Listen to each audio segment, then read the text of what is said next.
Hello friends, welcome to Kannan info Tamil. நம்ம இன்னைக்கு என்ன டாபிக் பார்க்க போறோம் அப்படின்னா, 3 முக்கியமான டிஃபென்ஸ் அப்டேட் இந்த வீடியோல பார்க்க போறோம். முதல் டிஃபென்ஸ் அப்டேட், இந்தியா AMCA அப்படிங்கிற ஸ்டெல்த் தொழில்நுட்பம் கொண்ட 5th ஜெனரேஷன் ஃபைட்டர் ஜெட் விமானத்தை டெவலப் செய்து வந்துகிட்டு இருக்காங்க. ஆனா இந்த விமானத்தோட டெவலப்மெண்ட்ல பல ரகசியமான விஷயங்கள் இருப்பதா செய்திகள் வெளிவந்திருக்கு. இந்தியா டெவலப் செய்து வரும் AMCA விமானத்தோட உண்மையான செயல்திறனை இந்தியா மறைக்கிறாங்க அப்படின்னு சொல்லப்படுது. இந்தியா என்ன விஷயங்களை மறைக்கிறாங்க? AMCA போர் விமானம் உண்மையிலே ஒரு 5th ஜெனரேஷன் ஃபைட்டர் ஜெட் விமானமா அப்படிங்கிறது குறித்து பார்க்கலாம். இரண்டாவது டிஃபென்ஸ் அப்டேட், HAL நிறுவனம் காம்பேக்ட் ஏர் டீமிங் அப்படின்னு சொல்லக்கூடிய கேட்ஸ் ப்ராஜெக்ட்ல பயன்படுத்தக்கூடிய வாரியர் ட்ரோனோட முதல் சோதனையை நடத்த இருப்பதா செய்திகள் வெளிவந்திருக்கு. இந்த ட்ரோனோட சோதனையை இந்தியா எப்பொழுது நடத்த போறாங்க, கேட்ஸ் வாரியர் ட்ரோனோட செயல்திறன் என்ன அப்படிங்கிறது குறித்து பார்க்கலாம். அடுத்த அப்டேட், பாகிஸ்தான்ல மக்கள் ஒருவேளை சாப்பாட்டுக்கே ரொம்ப கஷ்டப்பட்டு வந்துகிட்டு இருக்காங்க. இந்த சூழ்நிலையில பாகிஸ்தான் ராணுவத்துடைய செயல்பாடு மேலும் அந்த மக்களை வாட்டி வதைப்பதா செய்திகள் வெளிவந்திருக்கு. நிறைய டிஃபென்ஸ் எக்ஸ்பர்ட்ஸ் பாகிஸ்தான் ராணுவத்துடைய இந்த செயல்பாடு சொந்த மக்களையே கொலை செய்வதற்கு சமம் அப்படின்னு சொல்லியிருக்காங்க. அப்படி பாகிஸ்தான் ராணுவம் தன்னுடைய சொந்த மக்களையே பாதிக்கும் வகையில என்ன செய்றாங்க அப்படிங்கிறது குறித்து நம்ம டீடைலா இந்த வீடியோல பார்க்கலாம். நம்ம சேனல்ல டிஃபென்ஸ் மற்றும் ஜியோபாலிட்டிக்ஸ் சம்பந்தமா தினம் ஒரு வீடியோ பப்ளிஷ் பண்ணிட்டு இருக்கோம். உங்களுக்கு நம்ம சேனல்ல பப்ளிஷ் ஆகக்கூடிய வீடியோஸ் பிடிச்சிருந்துச்சுன்னா சப்ஸ்கிரைப் பண்ணி சப்போர்ட் பண்ணுங்க. நீங்க பண்ற ஒவ்வொரு சப்ஸ்கிரிப்ஷனும் எனக்கு அடுத்தடுத்த வீடியோஸ் போடுறதுக்கு ஒரு மோட்டிவேஷனா இருக்கும். இந்தியா AMCA போர் விமானத்தை 2009வது வருடத்துல இருந்தே டெவலப் செய்து வந்துகிட்டு இருக்காங்க. AMCA போர் விமானங்களை தற்போது இந்திய படையில் பயன்பாட்டில் உள்ள தேஜஸ், ரஃபேல் மற்றும் Su-30 MKI போர் விமானங்களோடு இணைத்து பயன்படுத்துவதற்கு இந்தியா திட்டமிட்டிருக்காங்க. வரும் காலத்துல ரஃபேல் மற்றும் Su-30 MKI போர் விமானங்கள் இந்திய படையில் இருந்து டீகமிஷன் செய்யப்படும் பொழுது AMCA போர் விமானம் இந்திய விமானப்படையின் ஃப்ரண்ட்லைன் ஃபைட்டர் ஜெட் விமானமா செயல்படும். AMCA போர் விமானத்துல பல அதிநவீன தொழில்நுட்பங்கள் இணைக்கப்பட உள்ளது. குறிப்பா சொல்லணும் அப்படின்னா, இந்த விமானம் ஒரு ஸ்டெல்த் திறன் கொண்ட விமானமா டெவலப் செய்யப்பட்டு வருது. அதாவது ஸ்டெல்த் திறன் அப்படிங்கிறது AMCA போர் விமானத்தை எதிரிகளின் ரடார் சிஸ்டத்தினால கண்டுபிடிக்க முடியாது. இதனால AMCA போர் விமானத்தால் எதிரிகளின் எல்லைக்குள் நீண்ட தூரம் ஊடுருவி சென்று தாக்குதல் நடத்த முடியும். அது மட்டும் இல்லாம இந்த விமானங்கள் அதிவேகமா பறக்கும் வகையில வடிவமைக்கப்பட்டிருக்கு. இதனால 2 விமானங்கள் நேருக்கு நேர் மோதும் பொழுது இந்த விமானம் அதிவேகமா பறந்து எதிரி விமானத்தை வீழ்த்த முடியும். அது மட்டும் இல்லாம இந்த விமானத்துல சூப்பர் க்ரூஸ் அப்படிங்கிற தொழில்நுட்பம் பயன்படுத்தப்பட உள்ளது. சூப்பர் க்ரூஸ் அப்படிங்கிறது விமான இன்ஜின்ல இருக்கக்கூடிய ஆஃப்டர் பர்னர்களை பயன்படுத்தாமல் சூப்பர்சானிக் வேகத்துல பறக்கக்கூடிய தொழில்நுட்பம் தான் சூப்பர் க்ரூஸ் அப்படின்னு சொல்லுவாங்க. அந்த தொழில்நுட்பமும் AMCA போர் விமானத்துல இணைக்கப்பட உள்ளது. அது மட்டும் இல்லாம அதிநவீன நெட்வொர்க் சென்ட்ரிக் வார்ஃபேர் தொழில்நுட்பமும் இந்த விமானத்துல இணைக்கப்பட உள்ளது. நெட்வொர்க் சென்ட்ரிக் வார்ஃபேர் அப்படிங்கிறது சென்சார்கள், ரடார்கள், விமானப்படையின் மற்ற விமானங்கள்ல இருந்து வரக்கூடிய தகவல்கள் போன்ற அனைத்தையும் ஒருங்கிணைத்து முடிவெடுக்கும் திறன் தான் நெட்வொர்க் சென்ட்ரிக் வார்ஃபேர் அப்படின்னு சொல்லுவாங்க.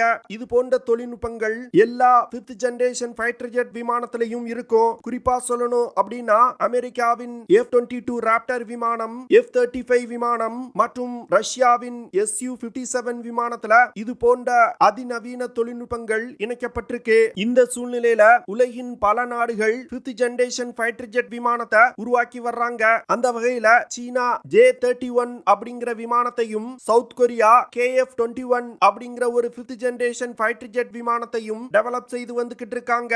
அமெரிக்கா, ரஷ்யா போன்ற நாடுகள் 5th ஜெனரேஷன் ஃபைட்டர் ஜெட் விமானத்தை விட அதிக தொழில்நுட்பம் கொண்ட 6th ஜெனரேஷன் ஃபைட்டர் ஜெட் விமானத்தை டெவலப் செய்வதற்கு முயற்சி செய்து வந்துகிட்டு இருக்காங்க. 6th ஜெனரேஷன் ஃபைட்டர் ஜெட் விமானத்தை உருவாக்குறதுல அமெரிக்கா தான் முன்னிலையில இருக்காங்க. இன்னும் கூடிய விரைவில் 6th ஜெனரேஷன் ஃபைட்டர் ஜெட் விமானத்தோட புரோட்டோடைப்பை அமெரிக்கா சோதிக்க உள்ளாங்க. ஐரோப்பிய நாடுகளும் 6th ஜெனரேஷன் ஃபைட்டர் ஜெட் விமானத்தை உருவாக்குறதுல அமெரிக்காவுக்கு நிகரா செயல்பட்டு வந்துகிட்டு இருக்காங்க. ரஷ்யாவும் சீனாவும் ஏற்கனவே 6th ஜெனரேஷன் ஃபைட்டர் ஜெட் விமானத்தை டெவலப் செய்ய ஆரம்பிச்சிட்டாங்க. ஆனா அந்த விஷயத்தை மிகவும் ரகசியமா வச்சிருப்பதா சொல்லப்படுது. இந்த சூழ்நிலையில இந்தியா மற்ற வல்லரசு நாடுகள் 6th ஜெனரேஷன் ஃபைட்டர் ஜெட் விமானத்தை உருவாக்குவதற்கு முயற்சி செய்து கொண்டிருக்கும் பொழுது ஒரு 5th ஜெனரேஷன் ஃபைட்டர் ஜெட் விமானத்தை எதற்காக உருவாக்கணும் அப்படின்னு நிறைய டிஃபென்ஸ் எக்ஸ்பர்ட்ஸ் கேள்வி எழுப்பி வர்றாங்க. இந்த சூழ்நிலையில 2019 வருடம் இந்திய விமானப்படையின் air chief marshal Rakesh Kumar Singh அவர்கள் இந்தியா டெவலப் செய்து வரும் AMCA போர் விமானம் ஒரு 5th ஜெனரேஷன் ஃபைட்டர் ஜெட் விமானம். ஆனா அதுல 6th ஜெனரேஷன் விமானங்கள்ல பயன்படுத்தப்படும் தொழில்நுட்பங்களும் இணைக்கப்பட உள்ளதா சொல்லியிருந்தாரு. ஆனா அவரே 2020ல ஒரு 6th ஜெனரேஷன் ஃபைட்டர் ஜெட் விமானத்தை இந்தியா கூடிய விரைவில் டெவலப் செய்வாங்க அப்படின்னு சொல்லியிருந்தாரு. இதுல இருந்து இந்திய விமானப்படை 5th ஜெனரேஷன் ஃபைட்டர் ஜெட் விமானத்தை டெவலப் செய்றாங்களா இல்ல 6th ஜெனரேஷன் ஃபைட்டர் ஜெட் விமானங்களை டெவலப் செய்றாங்களா அப்படின்னு பலருக்கு சந்தேகம் ஏற்பட்டது. இந்த சூழ்நிலையில AMCA போர் விமானத்தோட ஃபைனல் டிசைன் ரிவ்யூ முடிக்கப்பட்டு விமானத்தோட புரோட்டோடைப் கூடிய விரைவில் உருவாக்கப்பட உள்ளது. நிறைய டிஃபென்ஸ் எக்ஸ்பர்ட்ஸ் இந்தியா டெவலப் செய்து வரும் AMCA போர் விமானத்தோட ஸ்பெசிபிகேஷன்ஸ் பார்க்கும் பொழுது இந்தியா ஒரு 6th ஜெனரேஷன் ஃபைட்டர் ஜெட் விமானத்தை டெவலப் செய்து வந்துகிட்டு இருக்காங்க. வேணுமென்றே AMCA போர் விமானத்தோட உண்மையான செயல்திறன் என்ன அப்படிங்கிற விஷயத்தை இந்தியா வெளியே சொல்ல மறுக்கிறாங்க அப்படின்னு சொல்றாங்க. இதற்கு காரணம் AMCA போர் விமானத்துல 6th ஜெனரேஷன் ஃபைட்டர் ஜெட் விமானத்துல பயன்படுத்தப்படும் லாயல் விங்மேன் ட்ரோன், ஸ்வாம் ட்ரோன்கள், ஹைப்பர்சானிக் வெப்பன்கள் மற்றும் ஆப்ஷனல் பைலட் போன்ற பல தொழில்நுட்பங்கள் இணைக்கப்பட்டிருக்கு. இது போன்ற தொழில்நுட்பங்களை பல நாடுகள் தங்களுடைய 4.5 ஜெனரேஷன் விமானங்கள்ல இணைப்பதற்கும் முயற்சி செய்து வந்துகிட்டு இருக்காங்க. அப்போ இந்தியா இந்த சிஸ்டங்களை டெவலப் செய்யறதுனால ஒரு 6th ஜெனரேஷன் ஃபைட்டர் ஜெட் விமானத்தை டெவலப் செய்றாங்க அப்படின்னு எப்படி சொல்ல முடியும் அப்படின்னு சிலர் கேக்குறாங்க. ஆனா இந்தியா டெவலப் செய்யும் AMCA போர் விமானத்துல அதிகமாக ஆர்டிபிஷியல் இன்டெலிஜென்ஸ் தொழில்நுட்பம் பயன்படுத்தப்பட உள்ளது. அது மட்டும் இல்லாம சென்சார்கள் மற்றும் ரடார்கள்ல இருந்து வரக்கூடிய இன்புட்டை பேஸா வச்சு AMCA போர் விமானங்கள் முடிவெடுக்கும். இந்த தொழில்நுட்பம் தான் 6th ஜெனரேஷன் ஃபைட்டர் ஜெட் விமானத்துல பயன்படுத்தப்படும் லாயல் விங்மேன் ட்ரோன், ஸ்வாம் ட்ரோன்ஸ் போன்ற பல்வேறு சிஸ்டங்களை கட்டுப்படுத்த உதவும். AMCA போர் விமானத்தோடு இணைத்து காம்பேக்ட் ஏர் டீமிங் சிஸ்டம் அப்படின்னு சொல்லக்கூடிய கேட் சிஸ்டத்தையும் இந்தியா பயன்படுத்த இருப்பதா டிஃபென்ஸ் எக்ஸ்பர்ட்ஸ் கருதுறாங்க. அதனால இந்தியா டெவலப் செய்து வரும் AMCA போர் விமானம் ஒரு 6ஆம் தலைமுறை போர் விமானம் அப்படின்னு நிறைய டிஃபென்ஸ் எக்ஸ்பர்ட்ஸ் சொல்றாங்க.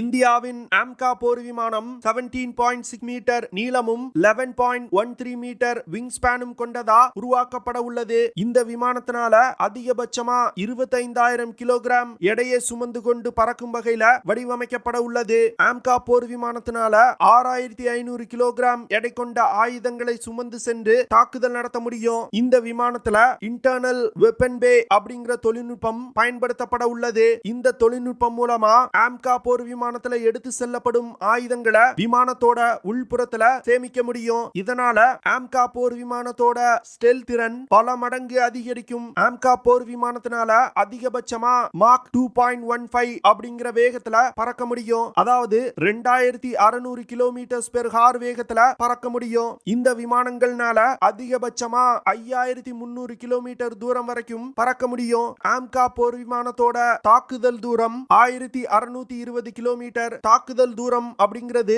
விமானம் ஹோம் பேஸ்ல இருந்து புறப்பட்டு ஒரு தாக்குதலை நடத்திட்டு வெற்றிகரமா ஹோம் பேஸுக்கு திரும்பக்கூடிய தூரத்தை காம்பாக்ட் ரேஞ்ச் அப்படின்னு சொல்லுவாங்க. AMCA போர் விமானத்துல பல்வேறு விதமான உள்நாட்டு ஆயுதங்களை இணைப்பதற்கு இந்தியா திட்டமிட்டு இருக்காங்க. குறிப்பா சொல்லணும் அப்படின்னா Astra IR, Astra MK1, MK2 மற்றும் MK3 ஏர் டு ஏர் மிசைல்கள் பயன்படுத்தப்பட உள்ளது. அடுத்து பிரம்மோஸ் NG, சாண்ட், ருத்ரம் 1 போன்ற ஏர் டு கிரவுண்ட் மிசைல்களும் இந்த விமானத்துல பயன்படுத்தப்பட உள்ளது. Laser guided bombs, DRDO glide bomb, DRDO நிறுவனத்தால் உருவாக்கப்பட்ட ஸ்மார்ட் ஆன்டி ஏர்ஃபீல்ட் வெப்பன் போன்ற பலவிதமான ஆயுதங்கள் இந்த விமானத்துல பயன்படுத்தப்பட உள்ளது. அதனால இந்த விமானத்தை பயன்படுத்தி ஒரு தாக்குதல் நடத்தணும்னா எதிரிகளுக்கு பலத்த சேதத்தை ஏற்படுத்த முடியும். அடுத்த அப்டேட், இந்தியா AMCA போர் விமானங்கள்ல பயன்படுத்துவதற்கு காம்பாக்ட் ஏர் டீமிங் சிஸ்டம் அப்படின்னு சொல்லக்கூடிய கேட்ஸ் வாரியர் ட்ரோன்களை அதிவேகமா டெவலப் செய்து வந்துகிட்டு இருக்காங்க. கேட்ஸ் வாரியர் ட்ரோனோட முதல் பறத்தல 2024 வருடத்துக்குள் முடிப்பதற்கு இந்தியா திட்டமிட்டு இருக்காங்க. கேட்ஸ் வாரியர் ட்ரோன்ல 5th ஜெனரேஷன் ஃபைட்டர் ஜெட் விமானங்கள்ல பயன்படுத்தப்படும் இன்டர்னல் வெப்பன் பே சிஸ்டம் பயன்படுத்தப்பட உள்ளது. இதனால இந்த ட்ரோன்கள் அதிக ஸ்டெல் திறன் கொண்டதா இருக்க போகுது. கேட்ஸ் வாரியர் ட்ரோன்கள்ல இருக்கக்கூடிய இன்டர்னல் வெப்பன் பே சிஸ்டத்துல DRDO நிறுவனத்தால் உருவாக்கப்பட்ட smart anti airfield weapon, precision guided bombs, ASRAAM close compact missiles போன்ற ஆயுதங்கள் பயன்படுத்தப்பட உள்ளது. இந்த ட்ரோன்கள் அதிக காம்போசிட் மெட்டீரியல்களால் உருவாக்கப்பட உள்ளது. இதனால கேட்ஸ் வாரியர் ட்ரோனோட எடை மிகவும் குறைவா இருக்கும். இந்த ட்ரோன்கள்னால அதிகபட்சமா 9000 மீட்டர் உயரத்துல தொடர்ந்து 2 மணி நேரம் பறக்க முடியும். கேட்ஸ் வாரியர் ட்ரோன்ல பயன்படுத்தப்படும் பல்வேறு சிஸ்டங்களை DRDO ஏற்கனவே டெவலப் செஞ்சிட்டாங்க. அதனால இன்னும் கூடிய விரைவில் AMCA போர் விமானத்துல பயன்படுத்தப்படும் கேட்ஸ் வாரியர் ட்ரோன்களோட முதல் பறத்தல் நடைபெறும். அடுத்த அப்டேட், பாகிஸ்தான்ல இருக்கக்கூடிய சாதாரண மக்கள் சாப்பாடு, மருத்துவம் போன்ற அத்தியாவசியமான விஷயங்கள் கிடைக்காம பெரிதும் கஷ்டப்பட்டு வந்துகிட்டு இருக்காங்க. தற்போது பாகிஸ்தான்ல நடந்து வரும் பிரச்சனைக்கு பாகிஸ்தான் ராணுவத்துடைய செயல்பாடு தான் முக்கியமான காரணம் அப்படின்னு மக்கள் குற்றம் சுமத்துறாங்க. அதாவது பாகிஸ்தான் ராணுவம் தீவிரவாதிகளுக்கு தொடர்ந்து அடைக்கலம் கொடுத்து தீவிரவாதிகளின் புகலிடமா பாகிஸ்தானை மாத்தி வச்சிருக்காங்க. இதன் காரணமா தான் உலகின் பல நாடுகள் பாகிஸ்தான்ல தொழில் தொடங்க வரமாட்டுக்கிறாங்க. இதன் காரணமா தான் IMF பாகிஸ்தானுக்கு நிதி கொடுப்பதற்கு பல கட்டுப்பாடுகளை விதிக்கிறாங்க. இந்த சூழ்நிலையில பாகிஸ்தான் தன்னுடைய ராணுவத்திற்கு ஆகக்கூடிய செலவை அதிகரிச்சிருக்காங்க. அது மட்டும் இல்லாம ராணுவ அதிகாரிகளுக்கு அதிக சலுகைகள் வழங்கப்பட்டிருக்கு. இந்த சலுகைகள் ராணுவ பட்ஜெட்ல காண்பிக்கப்படாது. போன வருடம் மட்டும் பாகிஸ்தான் ராணுவ அதிகாரிகளுக்கு பல சலுகைகள் வழங்கப்பட்டிருக்கு. குறிப்பா சொல்லணும் அப்படின்னா வீடு, நிலம் போன்ற பல பெனிஃபிட்ஸ் பாகிஸ்தான் ராணுவ அதிகாரிகளுக்கு கொடுக்கப்பட்டு வருது. இந்த பெனிஃபிட்ஸ் எதுவுமே பாகிஸ்தானுடைய ராணுவ பட்ஜெட்ல தெரிவிக்கப்படாது. இந்த சூழ்நிலையில பாகிஸ்தான் ராணுவம் 2023 வருடத்துக்கான டிஃபென்ஸ் பட்ஜெட்டை 7.5 பில்லியன் அமெரிக்க டாலர்களா நிர்ணயிச்சிருக்காங்க. இது 2022 ராணுவ பட்ஜெட்டை விட 12% அதிகம். தற்போது நிலவக்கூடிய சூழ்நிலையில இப்படி பாகிஸ்தான் ராணுவத்திற்கு 12% போன வருடத்தை விட அதிகமாக நிதி ஒதுக்கிறது பாகிஸ்தான் மக்களுக்கு கடுமையான கோபத்தை ஏற்படுத்தியிருக்கு. இப்படி அதிகமாக பாகிஸ்தான் ராணுவத்திற்கு நிதி ஒதுக்குறதுனால மக்களுக்கு அதிகமாக வரி போடப்படுது. குறிப்பா சொல்லணும் அப்படின்னா ஏற்கனவே IMF இடமிருந்து வாங்கியிருந்த கடனை அடைப்பதற்கு பாகிஸ்தான் அரசாங்கம் 170 பில்லியன் அமெரிக்க டாலர் மதிப்பிலான வரிகளை பாகிஸ்தான் மக்கள் மீது போட்டிருக்காங்க. இந்த சூழ்நிலையில பாகிஸ்தான் ராணுவமும் 12% தங்களுடைய பட்ஜெட்டை அதிகப்படுத்துறதுனால மக்களுக்கு இன்னும் அதிகமாக வரி விதிக்கப்படும். பாகிஸ்தான் ராணுவம் 2019 இருந்து 2023 வருடத்தை கம்பேர் செய்யும் பொழுது பாகிஸ்தானுடைய முப்படைகள் தங்களுடைய பட்ஜெட்டை கிட்டத்தட்ட 25 முதல் 30% அதிகரிச்சிருக்காங்க. இந்த வருடமாவது பாகிஸ்தான் தங்களுடைய ராணுவ பட்ஜெட்டை குறைப்பாங்க அப்படின்னு நினைச்சாங்க. ஆனா பாகிஸ்தான் ராணுவத்துடைய செயல்பாடு பல டிஃபென்ஸ் எக்ஸ்பர்ட்ஸ் அதிர்ச்சி அடைய செஞ்சிருக்கு. மக்களுக்கு சாப்பாடு கொடுக்க முடியாத நிலையில எதற்காக இவ்வளவு அதிகமாக ராணுவத்துக்கு செலவு செய்யணும் அப்படின்னு நிறைய டிஃபென்ஸ் எக்ஸ்பர்ட்ஸ் கேள்வி எழுப்புறாங்க. பாகிஸ்தான் ராணுவம் தொடர்ந்து இது போன்று செயல்பட்டு வந்தாங்கன்னா ராணுவத்திற்கு எதிராக மக்கள் திரும்புவாங்க அப்படின்னு டிஃபென்ஸ் எக்ஸ்பர்ட் சொல்றாங்க. ஓகே ஃப்ரெண்ட்ஸ், நம்ம வீடியோவோட நிறைவு பகுதிக்கு வந்துட்டோம். இதெல்லாம் தான் நான் உங்ககிட்ட ஷேர் பண்ணணும் அப்படின்னு நினைச்ச விஷயங்கள். ஐ ஹோப் நான் ஷேர் பண்ண விஷயங்கள் உங்களுக்கு பிடிச்சிருக்கும்னு நினைக்கிறேன். அப்படி பிடிச்சிருந்துச்சுன்னா ஷேர் பண்ணுங்க, லைக் பண்ணுங்க, கமெண்ட் பண்ணுங்க. மறக்காம நம்ம சேனலுக்கு சப்ஸ்கிரைப் பண்ணுங்க. அப்படியே அந்த பெல் நோட்டிபிகேஷனை கிளிக் பண்ணி ஆல்ங்கிற ஆப்ஷனை எனேபிள் பண்ணிக்கங்க. See you in the next video. Jai Hind.